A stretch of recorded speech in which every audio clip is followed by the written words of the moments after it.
The crowd has already started celebrating. The striker raises his arms.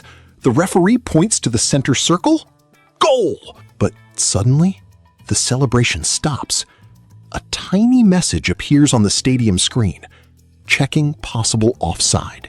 Seconds turn into a minute, sometimes even 2 or 3. Fans get frustrated. Players stand around waiting. So what is VAR actually checking? Why can one offside decision take several minutes when the replay looks so simple? The answer is much more complicated than most fans realize. Most people think VAR simply pauses the video and checks whether the attacker was ahead of the defender. It isn't that easy. The first challenge is finding the exact moment the ball leaves the passer's foot. Not before, not after, the exact frame.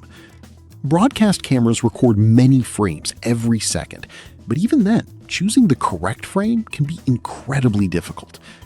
If VAR selects a frame just a fraction of a second too early or too late, the entire offside decision can change. That's why officials often spend time moving frame by frame before drawing any lines. Once the correct frame is found, another challenge begins. Officials must identify the exact body parts that can legally score a goal. Hands and arms don't count, but the shoulder usually does. So does the head, the knee, the foot. Modern VAR systems place multiple reference points on both the attacker and defender. Then virtual offside lines are generated using precise calibration. If several players are blocking the camera, overlapping each other, or standing at awkward angles, identifying these points becomes much harder. That's another reason reviews take time. Then comes one of the most misunderstood parts: interference. Being in an offside position is not automatically an offense. The player must also become involved in active play. Did they touch the ball? Did they block the goalkeeper's vision? Did they challenge a defender? Did they distract an opponent? Sometimes an offside player never touches the ball, but if they prevent a defender from making a play or interfere with the goalkeeper's ability to save the shot, VAR must decide whether that interference affected the outcome. Unlike drawing lines, interference is often a judgment call. And that's where long discussions between the referee and the VAR team begin. Finally, all the evidence is reviewed together.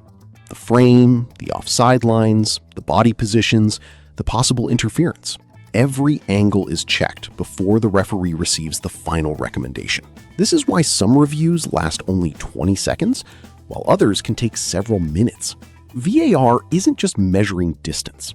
It's answering multiple questions at once, using both technology and human judgment. The next time you see players waiting during a long offside review, remember, they're not simply drawing a line. They're making sure one of football's biggest decisions is as accurate as possible. Because sometimes a single shoulder or a single step can change the entire match.